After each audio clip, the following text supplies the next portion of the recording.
En estas últimas semanas, la inseguridad y la falta de justicia han generado un amplio debate en el país. A través de los medios de comunicación y las redes sociales vemos cuestionamientos sobre la administración de justicia. Se habla de sus serias deficiencias, entre ellas la incapacidad de atender la demanda ciudadana y otorgar acceso a la justicia, especialmente a personas de grupos de atención prioritaria o sectores de alta vulnerabilidad.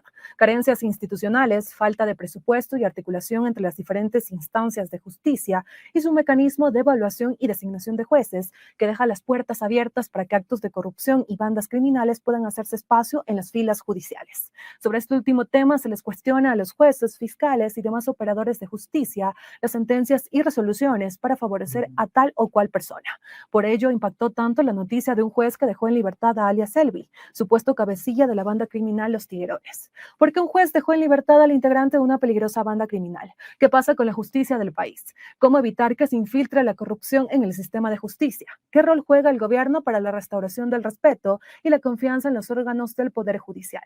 Esas y más preguntas las despejaremos con nuestros invitados. Vamos a conocer de quiénes se trata.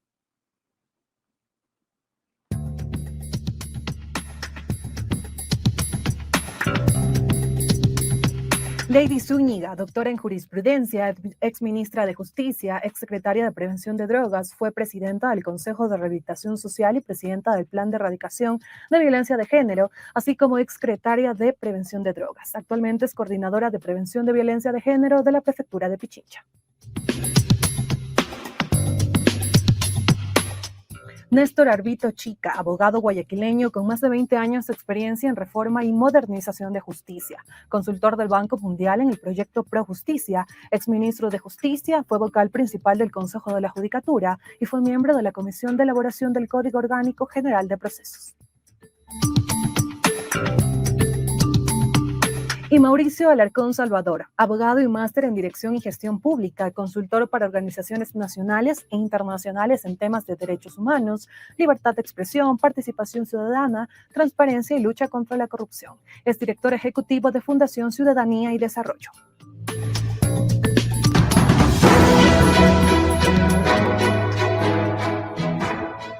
Gracias por sintonizar Ágora Democrática. Empezamos este diálogo. De acuerdo con nuestra Constitución, la función judicial tiene como potestad principal la administración de justicia. Los órganos jurisdiccionales, administrativos, auxiliares y autónomos que comprenden desde la Corte Nacional de Justicia hasta la Fiscalía General del Estado se encargan de este trabajo. La función judicial goza de autonomía administrativa, económica y financiera y su acceso es gratuito para todos los ciudadanos. Doctora Zúñiga, con todo este escenario, ¿cómo analiza usted el sistema de justicia en nuestro país, Ecuador? Bienvenida. Un saludo también a los panelistas que nos acompañan. Bueno, lastimosamente hay que decirlo con todas las palabras, y es que no solamente en el sector justicia, en el sector seguridad, en el sector educación, en el sector salud, el Ecuador está viviendo un abandono por parte del gobierno y de las autoridades. Y el sector justicia no es la excepción. Hay un abandono total. Se ha logrado que los controles se relajen de tal modo que los únicos beneficiarios sean el crimen organizado. Se debilitó toda la institucionalidad que había y que había dado resultados como para que Ecuador esté considerado dentro de los países, uno de los países más seguros de la región, para estar ahora dentro de un país con una de las ciudades más peligrosas de Latinoamérica y el mundo. Entonces, es muy lamentable decir que esto ha pasado, que se han debilitado totalmente las instituciones, que se han debilitado totalmente los procesos de coordinación. No se trata solamente de la aplicación de la ley, aquí también hay un tema sumamente importante y es cómo se está aplicando la ley. Hemos escuchado reiteradamente en algunos como argumento decir es que la ley es muy benigna, que la ley permite esto, no permite lo otro. Se han hecho todos los ajustes hasta la última reforma que recién entró en vigencia en nuestro país, el Código Integral Penal, establece ya ciertos delitos, como por ejemplo se estableció este delito de extorsión para el tema que nosotros llamamos comúnmente las vacunas, para que tenga hasta 10 años de prisión. Se fortaleció el trabajo por parte de las Fuerzas Armadas, incluso se ha establecido en esta nueva reforma que esto que se llama se ha legalizado de cierta forma hasta el ciberespionaje, es decir, no es un tema de aplicación, no es un tema de la ley, es un tema de cómo se está aplicando la ley sin un liderazgo adecuado que conduzca al país, como vuelvo y repito, no solamente en el tema de justicia, sino al país en las sendas del desarrollo. Nos han retrocedido no a 10, no a 20, no a 30 años. Nunca el Ecuador ha vivido una cosa similar a la que estamos viviendo actualmente, donde no existe una política criminal, no existe una política integral que dé solución al tema de seguridad y de prevención en la comisión del delito. Todas las respuestas que se han dado han sido por demás indolentes, pero además imprecisas, aisladas, tratando de solucionar con total desconocimiento un tema tan grave que hoy por hoy está cobrando la vida de los ecuatorianos y de las ecuatorianas. Perfecto, continuamos en este diálogo y ahora le consulto al señor Alvito. Se habla de que el sistema de justicia debe cambiar estructuralmente, de que no hay respuesta en este caso, una respuesta atinada por parte del gobierno y que si no hay un cambio, las leyes existentes y nuevas no servirán de nada. ¿Cuál es su análisis? Bienvenido. Muchísimas gracias por la invitación y buenas tardes con todos y con todas. A ver, primero hay que arrancar de la posición que tenemos como función judicial después de la Constitución del 2008. Esto es fundamental. Anterior a la Constitución del 2008, cuando hablábamos de función judicial, estábamos hablando básicamente del sistema de juzgados. La Constitución anterior hablaba de la función judicial formada por la Corte Suprema, Cortes Provinciales y jueces de primera instancia. La Constitución del 2008 genera todo un sistema de justicia, llama función judicial y dividida por órganos. Órganos jurisdiccionales, que es el sistema de cortes, órganos autónomos, donde está la Fiscalía, donde está la Defensa Pública, órganos auxiliares, donde está el servicio notarial, y un órgano de gobierno, disciplina y vigilancia, que es el Consejo de la Judicatura. Esto es fundamental, porque este es el nuevo mapa que tenemos a raíz de la Constitución del 2008, hacia dónde debemos apuntar con el sistema de justicia. Ojo, aquí hay unos roles donde nadie es más que nadie, sino que tenemos funciones distintas, ¿verdad? Cuando arrancó el proceso de modernización de la justicia hacia el año 95 en el Ecuador, siempre hubo unos retos que ir superando. La verdad, en base a la decisión política, y decisión política es también dar los recursos necesarios, esta verdadera cambio y modernización de la función judicial se va a ver a raíz de la Constitución del 2008 y básicamente a raíz de la consulta popular del 2011, y ya donde entra a generarse básicamente esta gerencia de servicio. Yo cuando hablo de función judicial hoy por hoy lo quiero ver como un mecanismo que supera unas barreras que se le presentan a la gente. Barreras geográficas, donde debo entender que la judicatura debe estar a un fácil acceso y por lo tanto debe existir un estudio georreferencial de dónde están los puntos poblacionales y dónde se encuentran los servicios de justicia. Una barrera cultural y una barrera económica.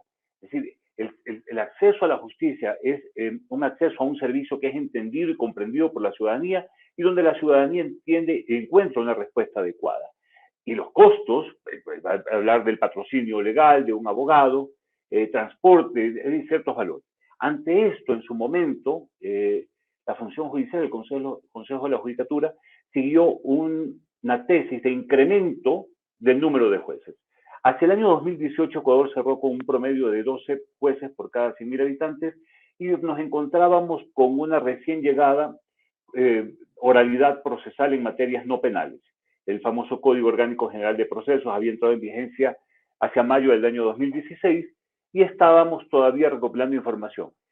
La oralidad es un sistema que exige mayor número de jueces, como también nos brinda mayor celeridad y agilidad. Debo decirle que dentro del primer año en que se implementó el COGEP, el Código Orgánico General de Procesos, tuvimos tiempos promedios de 3 meses en resoluciones de juicios, porque ahora los juicios eran por audiencia. Procesos contenciosos administrativos que tradicionalmente tomaban más de 8 o 9 años, de hecho, ya en el libre ejercicio, cualquiera de los colegas tendrá todavía procesos del año 2015 o 2014 que todavía se tramitan en el contencioso administrativo, pero con oralidad tuvimos procesos contenciosos administrativos que se resolvieron en menos de 6 meses. Pero para mantener esos estándares había que aumentar el número de jueces y había que tener mucha capacidad de reacción por parte de la gerencia. ¿Quién es el gerente del servicio? El Consejo de la Judicatura. En su momento, y aquí hay las ideas, no deben calificarse por buenas o por malas, sino por ideas efectivas o no efectivas, y esto va en relación a si han atendido o no atendido una necesidad ciudadana. En su momento se habló del pool de jueces, no de tribunales prearmados, sino de tener un número de jueces que vayan conformando tribunales que le daban mayor dinamismo. Hoy se ha vuelto a los tribunales prearmados, es decir, ya hay el tribunal primero conformado por 3 jueces. En lo particular creo que eso es retroceder, no nos está dando mejor eficiencia. Hay que revisar el número de audiencias fallidas que ha aumentado en el país, pero viene un número alarmante. Para el año 2019 el promedio en el Ecuador era de 11 jueces por cada 100.000 habitantes. Para el mismo año, en el 2019, el promedio en la región estaba llegando a los 19 jueces por cada 100.000 habitantes. Es decir, Ecuador, después del 2018, lamentablemente, pero hay que así decirlo, en lugar de seguir una línea de mejoramiento del servicio de justicia, ha seguido una línea depresiva del servicio de justicia. Y esto lo podemos ver cuando, por ejemplo, fijan audiencias para después de un año. Pero recuerden que también estábamos hablando de una barrera cultural. Otro tema que se empeñó muchísimo y que el Código Orgánico de la Función Judicial del año 2009 también lo desarrollaba, es la famosa cultura de justicia de paz. El Consejo de la Judicatura siguió una campaña agresiva de generación de jueces de paz. Decía, una justicia que esté al acceso cultural de los ciudadanos, al solucionar ese conflicto cotidiano, ese conflicto que hay con el vecino, ese conflicto que hay con el tiendero del barrio, por ejemplo, ¿verdad? Este indicador o este proyecto, por lo menos visto de los últimos informes pasados por los consejos de las judicaturas, no se denotan, no lo vemos. Otro proceso que es importantísimo para generar acceso a la justicia, esos son los métodos alternativos de solución de conflictos. Generar los centros de mediación y capacitación de mediación. En esto le voy a contar un caso personal. Vemos una gran campaña de capacitación hacia la mediación y de campañas publicitarias hacia la mediación, pero sucede que cuando derivan un juicio al mismo centro judicial, o sea, de un juez al centro de mediación judicial, que debe pasar un piso o 2, le piden que saque las copias de todo el proceso para llevarlo, cuando estos procesos ya deberían estar digitalizados y enviarlos vía online al centro de mediación, o contar con prestarse el expediente para poder analizarlo. Es decir, aquí, y con esto culmino esta introducción, es fundamental volver a retomar la prestación del servicio desde el enfoque del ciudadano, desde el enfoque de la demanda del servicio y no desde el enfoque de la oferta del servicio. Cuando nos quedamos en el enfoque de la oferta del servicio, generalmente terminamos con uy, qué pena, es lo que puedo darte, y es lo que hay, y eso no le alcanza al ciudadano. El ciudadano no tiene por qué cargar con el peso operativo de un Estado ineficiente. Y en esto comparto lo que señalaba la doctora Lady Zúñiga. Hay una ausencia de Estado en distintas áreas, y lamentablemente, donde algo está ausente, alguien toma su lugar. Y hoy está tomando ese lugar la delincuencia. Por eso hay las famosas vacunas, por eso hay la extorsión, porque ante la ausencia de reacción por parte del Estado, y aquí es fundamental, Ecuador terminó año 2017 con 5 muertes por cada 100.000 habitantes, si no me equivoco. Uno de los indicadores más bajos, solamente superado por Uruguay. Actualmente estamos por encima de los 20 y subiendo. Pero es real cómo esta curva iba descendiendo mientras la curva de sentencias en procesos penales iba ascendiendo. Es decir, la mejor lucha contra la impunidad, contra la delincuencia, es tener una justicia ágil que pueda dictar sentencias de manera oportuna, ágil y eficiente. La función judicial, a diferencia de la legislativa o la ejecutiva, que se legitima por los votos, la función judicial se legitima por su actuación y por sus resoluciones. Y eso es algo que los jueces deben tener presente cada día y en cada momento que resuelven un proceso. Muchas gracias por su intervención, doctor Arvito. Y ahora avanzamos con el doctor Alarcón. Para hablar de un correcto acceso a la justicia, como en este caso hizo mención el doctor Arvito también, una justicia ágil, se señala como fundamental capacitar y sensibilizar a los operadores judiciales y usuarios del sistema de justicia para la eliminación de prácticas de corrupción dentro de la función judicial. ¿Cómo reforzar este tema en un país con altos índices de delincuencia e impunidad como Ecuador? Bienvenido. Gracias, Delva, por la invitación. Un saludo para ti, para nuestra audiencia. Un gusto compartir este espacio con Lady y con Néstor, por supuesto. ¿Qué hacer cuando, en función de lo que ya han dicho quienes me antecedieron en la palabra, hay una crisis de credibilidad y de confianza en todas las instituciones, sin excepción? En la práctica diaria, en la discusión diaria, se apunta mucho el cañón hacia el Ejecutivo y el Legislativo, dejando de lado que también esa crisis de credibilidad y de confianza está en el sector justicia. no solo por las razones que ya se han manifestado y que son importantísimas, el hecho de no tener suficientes operadores de justicia en función del número de habitantes, el no tener incluso operadores de justicia que respondan a la cantidad de procesos que se reciben y que difiere entre una provincia y otra, por citar un ejemplo, pasando por cuestiones ya de defensoría pública o de debilidades de la fiscalía en materia penal específicamente, donde se genera una alta impunidad, una falta de credibilidad y confianza que en nuestro país también se asocia, como tú bien lo has dicho, a la poca integridad, poca transparencia, falta de ética de los operadores de justicia, que incluso en la situación en la que se encuentran ahora necesitan abrir espacio a la delincuencia mismo para que trabaje con ellos, para que se justifique cualquier tipo de decisión sobre texto de las garantías jurisdiccionales, haciendo uso y abuso de ellas. Cuando tienes además un ente de administración como el Consejo de la Judicatura, que se limita a revisar ciertas cosas y a suspender a los operadores por unas pocas semanas o por unos pocos meses, tiempo que para ellos es considerado de vacaciones para salir a disfrutar lo que probablemente desde la delincuencia y el crimen transnacional les han pagado oportunamente a favor de una decisión. Mientras tanto, el ciudadano de a pie, como ya se ha dicho y creo que lo podemos ratificar todos, tiene problemas hasta para obtener una copia certificada, tiene problemas para que una defensa pública gratuita se haga cargo de su caso por exceso y sobrecarga de causas en uno o dos defensores que muchas veces son el tope máximo al que llega una jurisdicción en específico. La justicia debería estar para todos los ciudadanos sin excepción alguna, no para cierto grupo privilegiado que en función del poder económico puede acceder a una decisión oportuna y además beneficiosa. Todos los ciudadanos, según lo que manda la Constitución, y yo diría más allá de la norma, lo que debería primar con nuestro sentido común, debemos tener acceso a una justicia oportuna, una justicia eficiente. Del otro lado, hay que decirlo también, es muy fácil criticar al sector justicia y sus debilidades cuando a pesar de su independencia y su autonomía, tiene que seguir rogándole de rodillas al Ejecutivo, quien tiene las riendas del presupuesto general del Estado, para que le den un poquito más de plata y poder abrir unos puestos más para jueces o en el caso de la Fiscalía para fiscales. Las deficiencias que muchas veces radican en el tema de presupuesto deben ser solucionadas, sobre todo con voluntad política, con decisión de aquellos que efectivamente quieren servir a los ecuatorianos y no simplemente servirse a sí mismos.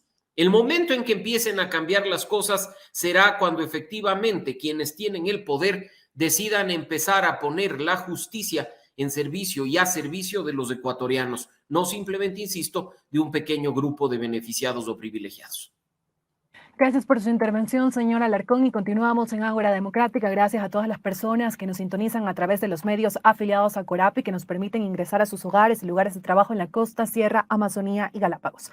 Y continúan este diálogo con la señora Zúñiga. Con todo este escenario, con todo lo que hemos conversado, ¿se puede considerar que los carteles, además de disputarse el control de rutas para transportar droga y por los territorios y para seguir alimentando esa inseguridad en el país, ahora enfrentan una pelea para lograr tener poder en la justicia del Ecuador? Sin duda, este abandono que ha vivido el Estado en todos los sectores, los más importantes, justicia y seguridad, ha sido aprovechado sin duda por la delincuencia. Y es fácil, un poco precisando lo que decía Néstor, efectivamente al 2016 había una tasa de 5 muertes por cada 100.000 habitantes. El 2022 cerramos con el quíntuple de esa cifra, es decir, 25 muertes por cada 100.000 habitantes. No sabemos cómo vamos a cerrar el 2023 y eso es alarmante. Es decir, estas decisiones que han sido tomadas de forma antojadiza, sin el menor conocimiento y dolencia de lo que está viviendo la gente, está matando a las personas, nos está matando. Ahora es sumamente común que salir, conversar con nuestras amistades y vivir en un estado de pánico, de vivir. de querer preferible estar encerrados por el nivel de inseguridad en el que nos han sumido. Y claro, y quienes han aprovechado de eso sin duda han sido las mafias, el crimen organizado, que como usted bien dice, no solamente se disputan el territorio, sino seguir cooptando las instituciones. ¿Cuándo fue la última vez que hubo un proceso de depuración, por ejemplo, del sistema de seguridad en policías y fuerzas armadas? ¿Cuándo fue la última vez que hubo un proceso de depuración en el sector justicia? No existe. Hay una paralización estatal. Todos están paralizados para la ejecución del presupuesto, un presupuesto que existe pero que no está ejecutado y que no ha sido debidamente asignado a las instituciones que necesitan para que el funcionamiento del sistema continúe de debida forma. Antes del 2017 habíamos logrado reducir significatoriamente el tema del hacinamiento carcelario, porque el Estado que tiene la posibilidad y que tiene la capacidad tenía el control de estos organismos, tenía el control de las cárceles. Hoy el Estado no puede afirmar que tiene el control de las cárceles. Los que tienen el control de los centros penitenciarios son los presos, es el crimen organizado, y ellos justamente son los que a través de la amenaza, a través de la extorsión, han logrado cooptar varias organizaciones dentro del Estado. ¿Por qué? Porque hay un abandono, porque no hay un liderazgo, porque nadie se preocupa de centrar a todas las funciones del Estado y poder coordinar una política criminal que prevenga en la comisión del delito. Mira, el tema de seguridad está, digamos, por así decirlo, íntimamente relacionado con el tema de educación, pero en nuestro país eso ha dejado de ser importante y las políticas para prevenir el cometimiento del delito, como es un sistema educativo adecuado, como un sistema de salud adecuado, ha sido también abandonado. Entonces estamos viendo ahora simplemente el resultado de tantos años de abandono, de tomar decisiones equivocadas por el odio. Eliminaron varias instituciones, varios ministerios, como es el Ministerio de Justicia, que de cierta forma regía todo el sistema de coordinación del sector judicial, pero también de la función legislativa, porque aquí la función ejecutiva no es la única responsable. Aquí tiene que haber una coordinación estatal, que haya leyes adecuadas, que haya una adecuada aplicación de la norma y que obviamente también haya una forma de prevenir el delito y si ya se comete, que haya una forma adecuada de rehabilitar a las personas que han cometido el delito. Hoy por hoy, estos centros, desde donde sale y se ha convertido el centro de mando de la delincuencia en nuestro país, está en manos de la delincuencia. Y las decisiones últimas que se han tomado en cuanto, por ejemplo, al porte de armas, lo único que ha hecho y lo que va a provocar es que estas organizaciones se fortalezcan. Perfecto, continuamos en este diálogo. Doctor Arvito, la semana pasada yo entrevistaba a algunos analistas y hablábamos de la justicia. Ellos señalaban la falta de presupuesto, que es un tema que se tocó aquí. También hablaban del tema de los fiscales, el déficit de fiscales. Y aquí no descartaban la existencia de jueces y fiscales corruptos, pero también decían que no necesariamente son todos, que hay jueces con miedo, que son amenazados. Y aquí proponían la medida de jueces sin rostro, que funcionó en países como Colombia con altos niveles de inseguridad. ¿Qué opina usted de esta medida? ¿Cree que es posible implementarse en Ecuador teniendo todo este escenario de inseguridad, de impunidad, de injusticia? Eva, a ver, arranquemos por ser muy honestos y muy francos. Cuando alguien tiene una pequeña gripe puede tomarse un medicamento y sentirse mejor. Pero si alguien tiene una enfermedad crónica, pues no bastará con tomar un medicamento. Posiblemente tendrá que tener una intervención quirúrgica, posiblemente tendrá que cambiar su modo de vida. Igual pasa cuando tenemos problemas crónicos. Mejorar el sistema de justicia, quien venga y diga de esta sola manera se lo soluciona, está mintiendo. Esto es un tema integral. El problema que tenemos hoy es que no, y en eso comparto plenamente lo que señala Levi, es que no existe un plan integral de seguridad que involucre a todos los actores dentro de las esferas que cada uno tenga que hacer. No existe este plan. Estamos apagando incendios y estamos siendo reactivos, no proactivos. No estamos fundamentando lo que debe ser el Estado como un Estado garante de mi seguridad como ciudadano. Discúlpenme, pero cuando sale el presidente a decir y la medida que voy a tomar es que todo el mundo se arme, el mensaje que yo recibo es, quien tenía que cuidarme me acaba de decir que no cuente con él. Entonces, esa es la situación en la que estamos viviendo. Hay muchas aristas de donde tomar este problema y en la cual debemos intervenir. Sin querer caer en esto de que son las líneas únicas, quiero señalar unas que para mí son fundamentales. Yo comparto que la mayoría de los servidores públicos son personas honestas. La mayoría de los ecuatorianos lo somos. La mayoría de los funcionarios judiciales lo son. Pero cuando un sistema cae en el caos, cae en el descontrol, cuando todo se está manejando simplemente por por donde vienen las nubes, entonces el funcionario honesto simplemente se queda callado. No es que es ausente, se queda callado. Por eso es fundamental, punto 1, fortalecer el tema de carrera judicial, fiscal y defensorial como lo tenemos consagrado en la Constitución. ¿Hace cuánto el Consejo de la Judicatura no ha hecho una categorización de fiscales? Creo que la última que se hizo fue en el año 2015 o 2016. Y tenía que haberla hecho cada 3 años. Para sobre eso, luego hacer concursos de fiscales provinciales. No lo ha hecho. ¿Hace cuánto ha categorizado jueces? La categorización, cuando usted toma el Código Orgánico de la Función Judicial y cuando lo ve en el enfoque que le da la Constitución, es el mecanismo por el cual un funcionario judicial, un servidor judicial, va haciendo su carrera. Entonces deja de ser un puesto de trabajo por ser una vocación de vida o una proyección de vida. Yo ingreso a los 26 años recién graduado, 25 años recién graduado a la Universidad de la Carrera Judicial y tengo aquí una proyección de 30 años de servicio donde voy a hacer mi vida. Es muy distinto al tener un cargo, ¿sí? Eso es fundamental volverlo a tomar. Otro tema fundamental que va atado a la carrera judicial es el fortalecimiento de la escuela judicial. La escuela judicial debe tener un enfoque como el de un pensum universitario. No es que doy cursos de lo que la cooperación internacional me ha regalado este año. No es que si hay oferta de corte y confección voy a enseñar a coser a los jueces. Es que yo tengo una planificación y una malla curricular de qué capacitación debo dar a los jueces civiles de categoría 1, qué capacitación para que ese juez civil sea de categoría 2 y de categoría 3. El crecimiento en la carrera no va dado por el cargo, que es juez de corte provincial o juez de corte nacional, va dado por la categoría o escalafón judicial en el que se encuentre conforme mi ascenso. Y eso va atado a la escuela judicial porque, por ejemplo, fíjese, hay una discusión que siempre se tiene sobre los jueces exclusivos o los jueces especializados. La Constitución exige que los jueces sean especializados. La especialización es un tema de formación. Yo puedo tener 20 especializaciones, pero seguir habilitado para poder hacer temas menores, como constituir una compañía, por ejemplo, ¿verdad? No quiere decir que solo me dedique a ciertas cosas. La exclusividad es un mecanismo, un concepto de gerencia. La especialización, un concepto de formación. Yo debo tener jueces de propiedad intelectual. La pregunta es dónde, cuántos, para atender qué carga procesal, un análisis de gerencia. Eso se ha perdido. Pero la Escuela de la Función Judicial me debería dar esa capacitación para que los jueces estén preparados. Se quiere crear jueces exclusivos de materia constitucional. Yo creo que es fundamental, importante. ¿Pero por qué jueces exclusivos? Yo creo que nadie debería sentarse para hacer administrar justicia si no domina la Constitución. Y si no están formados en procedimientos constitucionales, pues para eso está la Escuela de la Función Judicial, para capacitarlos. Porque esto no es algo que solo pueden aprender los marcianos. Esto es algo que hay que capacitar y enseñarles a todos los jueces, porque estoy pensando en el servicio. Otro, y con esto termino, otro punto fundamental para atender su pregunta, ya lo indicaba el Eddie, lo de este plan integral, es el que el Consejo de la Judicatura ejerza su rol fundamental que tiene, que es el de ser gerente de un servicio. Mire, el servicio de justicia es como cualquier otro servicio público. Tiene flujos, procesos, estándares, hitos y metas. Igualito, un FODA se calza completamente como en cualquier otro servicio. Y debe ser analizado y estudiado. Y hacia eso yo tomo indicadores. Uno de los indicadores para nosotros fundamentales dentro de la oralidad eran las audiencias fallidas, que tuvimos un récord de reducir las audiencias fallidas. Ahora han regresado las audiencias fallidas. La audiencia, para que la teleaudiencia lo tenga claro, en la audiencia es donde el juez resuelve, conoce el caso y resuelve. Me condena al pago o en el tema penal me condena a prisión. Si no tengo audiencias, no tengo sentencias.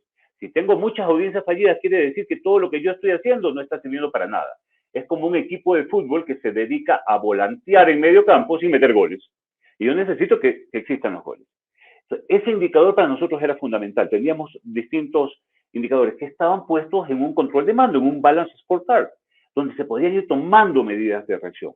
Un ejemplo de esto, estimados amigos, fue cuando el COIP, el Código Orgánico Integral Penal, en el año 2014, incorporó la figura del proceso directo. El proceso directo es un proceso penal especial que opera por mandato legal, no por voluntad de las partes, ante procesos, delitos flagrantes, cuya pena no excedía de 5 años, palabras más, palabras menos, que había sido flagrante, penas de 5 años. O en delitos contra la propiedad cuyo monto no exceda de $5,000, una cantidad que estaba fijada en la ley. Estos procesos se resolvían en 5 días, en 10 días, en 15 días, ya no en años. Y había una respuesta inmediata. Porque ¿qué es lo que pasaba? Y lamentablemente está volviendo a pasar. Que cuando me robaban en la esquina y mis compañeros de oficina veían y eran testigos, e íbamos y presentábamos una denuncia, a los 6 meses que le pedían que vengan a dar su versión, ya ni siquiera eran mis compañeros de trabajo. Y es lo que está volviendo a pasar. Yo necesito respuestas rápidas. Para la aplicación de ese procedimiento directo existe un monitoreo por parte de la gerencia para que se vayan cumpliendo los plazos y la ciudadanía se sienta atendida. Si no tengo control desde el punto de vista gerencial, no puedo mejorar el producto, en este caso el servicio. Y si no mejoro el servicio, no hay satisfacción del usuario, que es la persona a quien estoy dedicado como un servidor público. Gracias por su intervención, señor Arvito. Y ahora avanzamos con el doctor Alarcón. Y en estos cuestionamientos hechos para el sistema de justicia en el país se cuestionó mucho últimamente la libertad otorgada a alias Selvi, el supuesto cabecilla de los Tiguerones que lo mencioné al inicio del programa. El Consejo de la Judicatura ha suspendido al juez que ordenó su libertad. ¿Cómo entender que se deje libre al líder de una peligrosa banda criminal? ¿Hay justificación? Le consulto esto porque la población mucho se cuestiona este tema y muchas veces, las personas que no estamos dentro del sistema de justicia no logramos entender totalmente todos estos términos que se dan dentro de la función judicial. Doctor Alarcón. Elba, dentro de un sistema de justicia, el debido proceso es fundamental para todos. Que haya una garantía y un respeto a los derechos y libertades fundamentales de los ciudadanos, independientemente de si son o no presuntos delincuentes. El hecho de que se garantice el debido proceso es fundamental incluso para dar legalidad y legitimidad a las decisiones que toman los órganos jurisdiccionales, sean los jueces, sean las cortes. Y pues en ese sentido, quizá, no refiriéndome al caso en específico que usted ha mencionado, sino más bien en general a los hechos que se han venido repitiendo en los últimos meses y semanas, es muy fácil señalar con el dedo a los jueces y decir que ellos son responsables de dejar en libertad a los delincuentes o a los cabecillas de peligrosas bandas del crimen organizado, sin regresar a ver que, por ejemplo, hay en muchos casos deficientes actuaciones por parte de la Fiscalía o complicidad en las decisiones y en los informes del SNAI, del Servicio Responsable de la Rehabilitación Social. Yo no quiero ni por menos que se entienda esto como una justificación a las decisiones que toman los jueces a propósito de estos casos en específico, pero sí que se tenga en cuenta que muchas veces todos los cañones se enfilan en contra de la función judicial, entendiendo esta únicamente a los jueces, a los tribunales, a las cortes, sin tener en cuenta que dentro de un proceso hay otros actores que son los que precisamente con sus negligencias y con sus omisiones permiten que estas cosas sucedan. ¿Por qué no nos empezamos a cuestionar, Elba, la actuación de la Fiscalía en más de un caso, que actúa de manera discrecional en beneficio de unos y en perjuicio de otros? Que pisa el acelerador cuando es un caso con cuestiones políticas de personas que no le son simpáticos a quien encabeza la institución, pero que pisa el freno hasta el fondo o incluso pone un freno de mano, por utilizar un término coloquial, en causas que corresponden a los amigos o a quienes son simpatizantes de la autoridad de turno. Esa enorme discrecionalidad es la que nos tiene donde nos tiene, que incluso respecto de personas que podrían hasta ser consideradas por la ciudadanía como delincuentes contumaces que han hecho mucho daño al Estado, al no garantizarse el debido proceso, se abre la puerta para que después accedan a organismos internacionales como los del Sistema Interamericano de Derechos Humanos, que terminan condenando a los ecuatorianos, al país, a pagar indemnizaciones de cientos de miles de dólares. Así es que acá también, insisto, hay que empezar a hacer una revisión y para ello la ciudadanía es fundamental. El control social es necesario en este caso para ver precisamente dónde están las fallas y no dejarnos llevar simplemente por declaraciones que apuntan convenientemente solo a un lado de la historia o a una de las versiones. Muchas gracias, doctor Alarcón. Comentarle a nuestros panelistas y personas que nos ven y nos miran que en este momento vamos a compartir unos pequeños testimonios ciudadanos sobre el sistema de justicia en el país. Escuchemos. ¿Qué le parece a usted el trabajo que hacen los jueces que liberan a los antisociales en estos días? La verdad es que no hace a favor al pueblo, solo hace a favor a los ladrones. Y ya la gente se asusta ahora viendo que los jueces determinan una liberación de un delincuente tan corruptos. Y discúlpeme, más corruptos el que le deja al otro corrupto. Yo creo que me da pena de mi país. Lamentablemente vivimos, no sé, una cultura de estos señores jueces que les dejan en libertad a todos estos delincuentes. Yo quisiera saber, ese último, el señor Elvis, me parece que fue, tiene un prontuario delictuoso, es narcotraficante, bueno, muchas cosas. Y creo que un policía, tal vez por un delito incluso hasta menor, incluso son hasta, como uno les ponen como son hasta de las más buscadas. Entonces yo creo que debería haber un cambio estructural en la función judicial. Los asambleístas, los asambleístas deberían ponerse a trabajar en beneficio del pueblo ecuatoriano. Bueno, ahí estábamos compartiendo unos testimonios ciudadanos acerca del sistema de justicia en el país. La mayoría hizo referencia al trabajo de los jueces. Si bien son pocos los testimonios, es importante para nosotros traerlos aquí en este panel para también conocer de cierta manera lo que opina la ciudadanía de estos temas. Así que en estos momentos le vamos a pedir a nuestros 3 panelistas que de manera muy breve, en este caso, pues argumenten los videos que hemos visto. Y empezamos con la doctora Lady Zúñiga.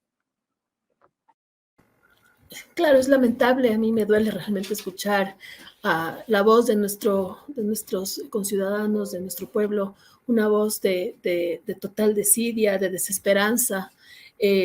Los testimonios que escuchamos justamente se refieren a temas que hacen sentido común en todos los sectores.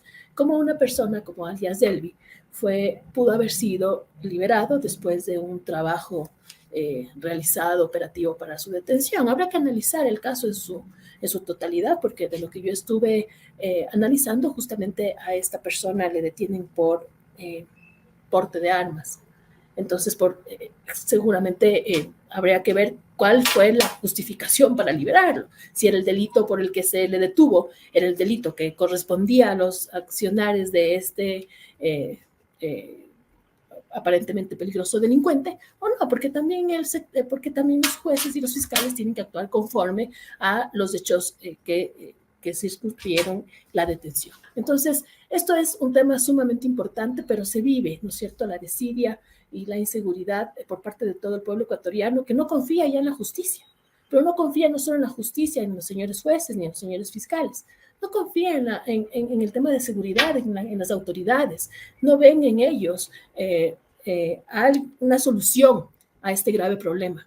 Tanto es así que en estas últimas semanas escuchamos como solución a este grave problema de la inseguridad el porte de armas, lo que, vuelvo y repito, para mí es totalmente insostenible, porque lo único que se está haciendo es dar esa responsabilidad que le corresponde al Estado, esa facultad que tiene el Estado, esa facultad que es única y exclusiva del Estado de brindar la seguridad ya directamente a los ciudadanos a través de un mecanismo que no es eficiente, que va a generar mucha más inseguridad, a través de un mecanismo que ya lo hemos visto en las últimas declaraciones. Incluso no va a haber un debido proceso para el otorgamiento de esos certificados médicos, por ejemplo. Van a ser otorgados según lo que había escuchado, por declaraciones de algunas autoridades, por algunos institutos privados, y obviamente ahí se genera mucha discrecionalidad al momento de entregar ese tipo de autorizaciones. Entonces, ¿quién se beneficia de eso? ¿Quién se beneficia de eso? Los ciudadanos no, se beneficia el crimen organizado. Aquí bien podemos decir, no podemos de ninguna forma generalizar la actuación ni de los operadores de justicia ni de los operadores policiales. Sin duda, y eso no me cabe la menor duda, el crimen organizado ha logrado infiltrar algunas instituciones. Y eso salta a la vista, las últimas detenciones de porte ilegal de armas, de ex policías, de ex miembros de las Fuerzas Armadas, eso salta a la vista. Y dentro del mismo sistema judicial también. El sistema judicial ha perdido por completo la confianza que en algún momento se logró tener con políticas que eran de carácter integral, con políticas que obviamente beneficiaban al país, pero con políticas que eran lideradas también, que estaban lideradas por un gobierno que había asumido el liderazgo del país, que venía trabajando en esto de forma coordinada con todas las funciones del Estado, y no con este abandono que hoy vivimos sin ningún tipo de liderazgo. No hay una persona responsable de lo que está pasando. El mismo presidente de la República deliberadamente ha entregado esta responsabilidad ya a los ciudadanos, y obviamente el país estamos viviendo en estos momentos los peores momentos de inseguridad, los peores momentos de falta de gobernanza y un Estado realmente fallido, donde quien está determinando la agenda es sin duda la criminalidad. Muchas gracias por su intervención, doctora Zúñiga, y avanzamos con el señor Arbito, también su argumentación acerca de estos pequeños testimonios que hemos podido ver aquí en el programa. Elba, yo quiero seguir bajo la misma idea que estaba exponiendo Levi, porque es importante también a los ciudadanos dejarles claro que no es que un día nos despertamos y esto había cambiado y ya quedamos en el abandono estatal. Esto tiene nombre y apellido y tiene fecha de nacimiento, el Trujillato. Aquí se eliminó presencia estatal, institucionalidad y políticas públicas. Se eliminó el Ministerio de Justicia y Ledy fue ministra de Justicia. En 10 años del Ministerio de Justicia no hubo un motín carcelario, uno. Ahora no hay mes que no tengamos un problema en las cárceles. De hecho, en La Roca, que tiene 20 presos, existió hace poco un motín carcelario. Si no tenemos una institucionalidad que pueda garantizar el cuidado de 20 presos, no existe. El resto estamos lucubrando fantasías simplemente. Entonces, eso es muy importante. El otro tema que el Trujillato también tiene total responsabilidad fue el quitarle la potestad sancionadora al Consejo de la Judicatura respecto del error inexcusable, que estaba puesto por consulta popular desde el año 2011, que nadie duda de esa potestad que tenía el Consejo de la Judicatura, que luego la Corte Constitucional lo eliminó, lo quitó, y estamos viendo las consecuencias. Entonces viene el juez y ante un caso de narcotráfico flagrante con todos los nombres y apellidos, le dice, no, usted sí me ha demostrado el arraigo físico, así que venga todos los lunes a presentarse. Y por un delito menor, como muy bien decía uno de los ciudadanos, sí es con pateada de puerta en la casa, con allanamiento y con prisión preventiva. Entonces, cuando tenemos estas situaciones disparejas, el ciudadano se queda absorto y dice, ¿qué mismo está pasando? Pero reitero, esto no fue que un día nos despertamos y había cambiado el tema. Lo armaron, lo crearon, mejor dicho, fueron desbaratando todo lo que había costado mucho tenerlo. Y estamos viviendo hoy día esos resultados. Esta es la traducción de la ausencia de políticas públicas, de institucionalidad y de presencia estatal. Muchas gracias, doctor Arbito. Y ahora le vamos a pedir al doctor Alarcón que también nos dé su argumentación acerca de estos videos que hemos visto. La ciudadanía es sabia en darse cuenta qué es lo que está sucediendo con la justicia. No es solo incluso lo que se ve a través de los medios de comunicación, sino las conclusiones que muchas veces se llega por cuestiones vivenciales. El momento en que un ciudadano va y denuncia que le han asaltado, le han robado y que ha sido víctima de la delincuencia, las propias autoridades le dicen, vea, mejor ni denuncie, porque más se demora usted en denunciar que la persona estar libre y simplemente si le tiene identificado va a vengarse de usted. Así es que esa posición de desventaja que hemos escuchado en este caso, en la que tiene ciudadanos de primera que en función de su poder económico o de su poder radicado en la violencia pueden acceder a privilegios por parte de la justicia en detrimento del ciudadano común que tiene que esperar años para algo súper básico y que podría ser atendido, como ya se dijo, incluso mediante justicia de paz. Es la triste realidad que nos tiene en este punto, en una crisis, diría yo, que únicamente se resuelve, Elba, con voluntad política y sobre todo incluyendo a la ciudadanía en los procesos de toma de decisiones, porque incluso habiendo voluntad por parte de quienes se encuentran en la administración del sistema de justicia, entiéndase el Consejo de la Judicatura, su visión, por mucha experiencia y conocimiento que tienen, puede ser muy limitada y se requiere que sean los ciudadanos de a pie, los usuarios del sistema judicial, quienes puedan aportar con sus puntos de vista, que se trabaje efectivamente en línea con la justicia abierta, en levantar información y datos estadísticos reales respecto a lo que se vive en una ciudad o en otra, porque las calamidades de Quito, de Guayaquil, de Cuenca como ciudades principales no son pues las mismas que se viven en la Amazonía o en Esmeraldas o en Manabí.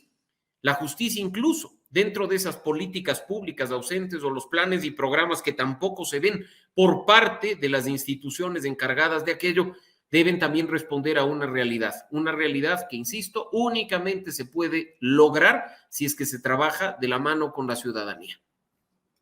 Perfecto, continuamos y ya vamos a avanzar en la última ronda de preguntas, así que les vamos a pedir a nuestros panelistas que intentemos ser breves para poder avanzar con las conclusiones. Doctora Lady Zúñiga, se cuestiona mucho la manera de actuar de la justicia con una persona sin antecedentes penales o un policía actúa en defensa propia o para proteger a los demás. Este tema salió también a flote una vez de que se anunció el tema del porte y tenencia de armas. ¿Cómo entender esto? Porque parece nada lógico o injusto es actuar de la justicia ante ciudadanos que en este caso lo único que buscan es defenderse.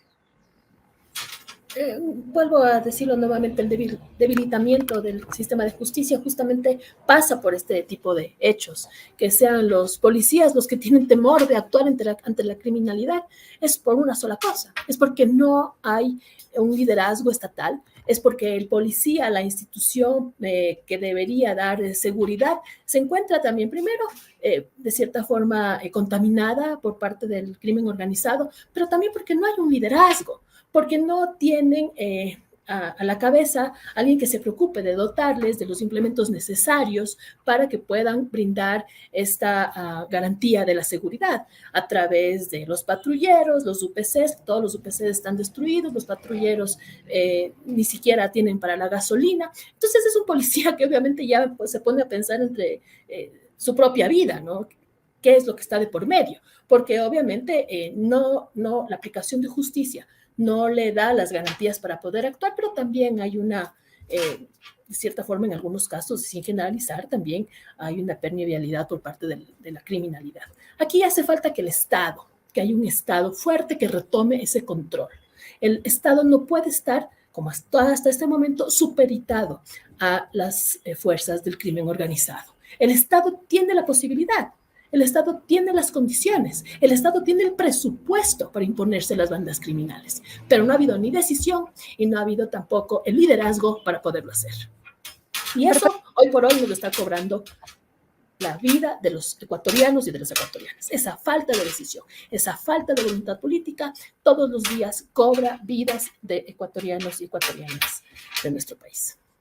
Perfecto, muchas gracias por su intervención. Y ahora, señor Hervito, frente a estos indicios de infiltración de bandas de crimen organizado en la justicia del país y la falta de políticas, en este caso, que existe, que aborden el tema estructural de la seguridad, ¿qué más se debe hacer? Yo comparto lo que acaba de decir Lady. Ninguna organización va a vencer a un Estado que está en sintonía con la gente y que está defendiendo a la gente. Nadie va a poder contra ese Estado. Y eso exige liderazgo, como lo acaba de decir Lady, pero también exige coordinación. Para mí es fundamental las mesas de trabajo coordinadas y compartidas, fiscalía, policía, función judicial, ejecutivo por el tema de presupuesto, pero para identificar en qué nos estamos equivocando. Porque, como lo hemos señalado tanto Lady como Mauricio, la salida de este señor Evi, como se llame, es un fracaso del sistema como sistema. Para el ciudadano no le importa si es culpa del juez, del fiscal o del policía. Ha fracasado el sistema, su inseguridad se sigue potencializando, esa persona sigue en la calle. Y nosotros como Estado tenemos que darle una respuesta a ese ciudadano. Cuando el Estado asume esa responsabilidad, salir a decirle no fue mi culpa no alcanza. Tenemos que salir a decirle esta es la respuesta que vamos a dar ante esta carencia, ante esa deficiencia. Yo creo que hay intenciones, hay reuniones, lindos discursos, pero creo que está faltando el tema del trabajo de carpintería. Hay una frase de Churchill que me gusta mucho que dice que el gran problema es que la gente busca ser importante en lugar de ser útil. Hoy el Estado lo que más exige es que cada uno de nosotros seamos útiles dentro de las esferas de nuestras competencias. Perfecto, continuamos en este diálogo. Doctor Mauricio Alarcón, se habla mucho de la falta de políticas públicas de seguridad que ayuden a fortalecer el sistema de justicia en el país. ¿Qué rol juega el gobierno para la restauración del respeto y la confianza en los órganos del Poder Judicial también para entender esto? Las autoridades, las instituciones juegan un rol muy importante, pero las políticas públicas, insisto, no pueden ni deben venir impuestas de un funcionario, de una autoridad, bajo su solo criterio, su único punto de vista o su limitado conocimiento y experiencia.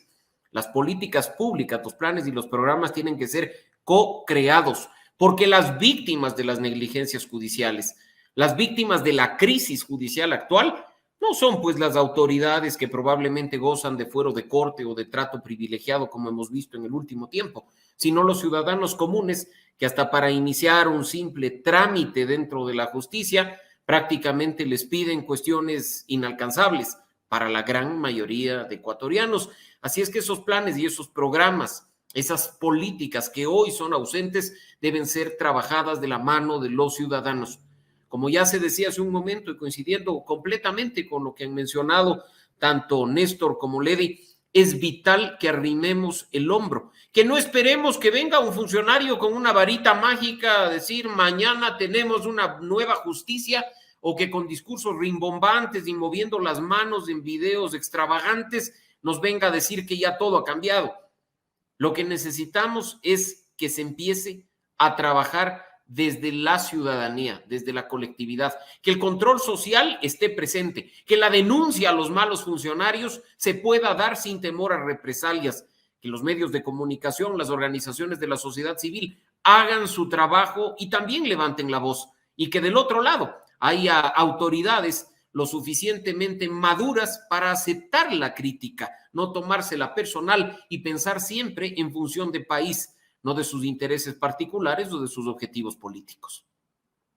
A quienes han estado pendientes de Ágora Democrática a través de la señal de los medios comunitarios que hacemos Corape, comentarles que hoy con nuestros 3 panelistas hemos hablado sobre la justicia en el país, su acceso, las carencias institucionales en la función judicial, la falta de presupuesto y articulación entre las diferentes instancias de justicia, el mecanismo de evaluación y designación de jueces y también esos cuestionamientos que se hace la población sobre este tema, sobre el trabajo de los jueces. Aquí también se ha hablado acerca de las políticas claras en materia de seguridad y justicia que deben existir en el país, si bien el tema de la seguridad y la justicia es algo que no se puede abordar en una hora, pues esperamos que en este espacio haya podido quedar claros algunos temas y también entender de mejor manera cómo funciona el sistema de justicia en el país. Y en este punto del programa le vamos a pedir a nuestros invitados que por cuestiones de tiempo nos ayuden con una breve conclusión acerca de lo que hoy hemos hablado, por favor, en 2 minutos a la doctora Ledy Zúñiga.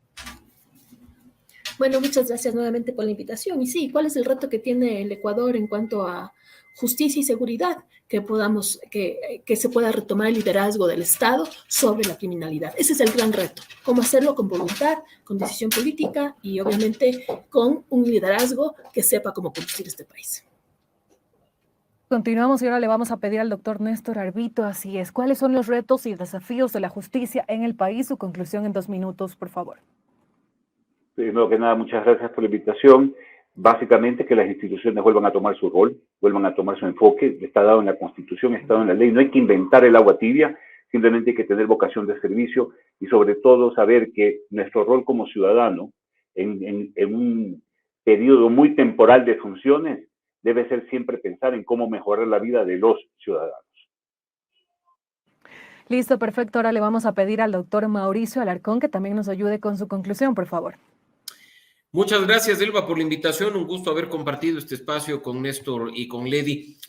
Debemos pensar en función de una justicia abierta, entendiendo esta como un diálogo permanente dentro de un ecosistema de justicia con la ciudadanía, de la mano de los ciudadanos, para desde la transparencia, la participación ciudadana y la colaboración entre los distintos sectores, viabilizar un pleno acceso a la justicia, trabajando para que la justicia sea eficiente, sea eficaz y llegue a todos por igual. Pensar dentro de un sistema de justicia abierta no solo involucra además a quienes están metidos como usuarios, como operadores de justicia, sino también a las otras funciones del Estado, entendiendo que la justicia se respalda en un legislativo que discute y aprueba leyes o en un ejecutivo del que lamentablemente depende presupuestariamente. Ese diálogo dentro de un modelo de apertura es el que nos va a permitir avanzar a una justicia más accesible, más efectiva, más transparente, más abierta y sobre todo más cercana al ciudadano y a sus necesidades actuales. Perfecto, y con las conclusiones estamos llegando a los minutos finales de este programa Ágora Democrática que lleva a ustedes por la señal de los cerca de 40 medios comunitarios que hacemos la red Corape. Agradecemos a nuestros 3 invitados de hoy que con su participación enriquecieron este espacio. Esperamos tenerlos próximamente en un Ágora, sino también en las entrevistas que realizamos en nuestro noticiero Ecuador en Contacto.